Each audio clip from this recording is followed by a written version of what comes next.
ఉమ్మడి ఆంధ్రప్రదేశ్లో ఎస్సీ వర్గీకరణను అప్పటి సీఎం నారా చంద్రబాబు నాయుడు చేశారని నవ్యాంధ్ర మాదిగ చర్మకారుల డప్పుకారుల పోరాట సమితి రాష్ట్ర వ్యవస్థాపక అధ్యక్షులు కవలకుంట్ల గోవింద ప్రసాద్ మాదిగ గుర్తు చేశారు. ఆనాడు చంద్రబాబు నాయుడు వర్గీకరణ చేయకపోతే వేలాది ఉద్యోగాలు మాదిగ జాతి బిడ్డలకు దక్కేవి కాదన్నారు. ఆ రోజు చంద్రబాబు నాయుడు తీసుకొచ్చిన చట్టం వల్లే న్యాయం బ్రతికింది. ఈ రోజు రాష్ట్రంలో ముఖ్యమంత్రిగా నారా చంద్రబాబు నాయుడు ఉన్నారు కాబట్టి తొందరగానే సుప్రీంకోర్టు తీర్పుకు న్యాయం చేస్తారని అన్నారు. సుప్రీంకోర్టు తీర్పు ద్వారా ఉమ్మడి రాష్ట్రంలో మాదిగ జాతిలో పండుగ వాతావరణం కనబడిందని అన్నారు. జిల్లా ప్రధాన కార్యదర్శి అదేవిధంగా మాదిగ మహానాడు జిల్లా అధ్యక్షుడు మిత్రుడు గట్టుపల్లి ప్రసాద్, అదేవిధంగా నవ్యాంధ్ర డప్పు కళాకారు సన్మ కళాకారు పోరాట సంఘం వ్యవస్థాపక అధ్యక్షులు పెద్దలు గౌరవనీయులు కవలకుంట్ల గోవింద ప్రసాద్ మాదిగ గారిని పూలమాల వేసి కోరుతా ఉన్నాం.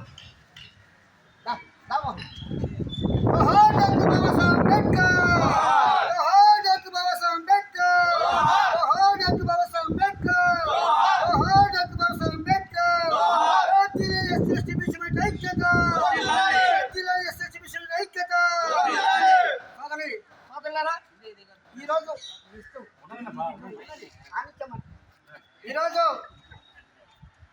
సుప్రీంకోర్టు ఎస్సీ ఎస్టీ వర్గీకరణ సమర్థిస్తూ గత 30 ఏళ్ల సుదీర్ఘ పోరాటంలో వర్గీకరణ చేయాలని చెప్పేసి అనేక పోరాటాలు చేయడం సందర్భంగా ఈ కేంద్ర రాష్ట్ర ప్రభుత్వాలు తప్పని పరిస్థితుల్లో ఈరోజు సుప్రీంకోర్టు తెలుగు రాష్ట్రాలకి ఆర్డినెన్స్ జారీ చేయడం జరిగింది. అందుకోసమని సుప్రీంకోర్టు తీర్పును హర్షిస్తూ ఈరోజు ప్రజా సంఘాల ఆధ్వర్యంలో అంబేద్కర్ విగ్రహానికి పూలమాల వేసి హర్షం వ్యక్తం చేస్తూ ఉన్నాం. దీనికి సంబంధించినటువంటి కొన్ని విషయాలను మీడియా మిత్రుల ద్వారా అదేవిధంగా ప్రజలకు తెలియజేయడం కోసం పెద్దలు నవ్యాంధ్ర మాదిగ చర్మకారు డబ్బు కళాకారు పోరాట సంఘం వ్యవస్థాపక అధ్యక్షులు కవలకుంట్ల గోవింద ప్రసాద్ మాదిగ గారి మాటలు కోరుతా ఉన్నాం.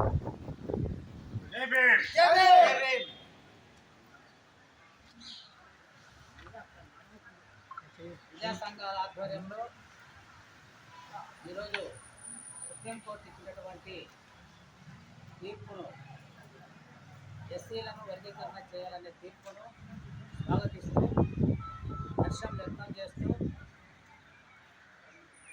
ఈ యొక్క దర్శి మండల పరిషత్ కార్యాలయంలో ఉన్నటువంటి అంబేద్కర్ విగ్రహానికి పూలమాలలు వేసి ఘననీయవాళులు అర్పించడం జరిగింది.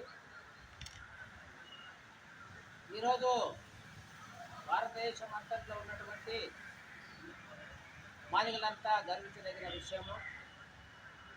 30 సంవత్సరాల సుదీర్ఘ పోరాటం చేసి ఉమ్మడి రాష్ట్రంలోనే 28 మంది విద్యార్థులను యువతను బలిగా అర్పించి సాధించుకున్నది ఈ యొక్క వర్గీకరణ.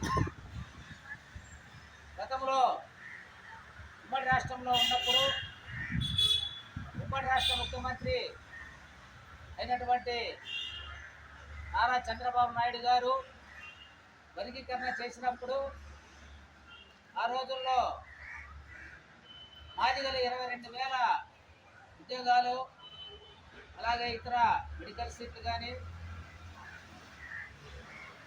ఇంజనీరింగ్ సీట్లు కానీ పొందినటువంటి పరిస్థితి గమనించాం.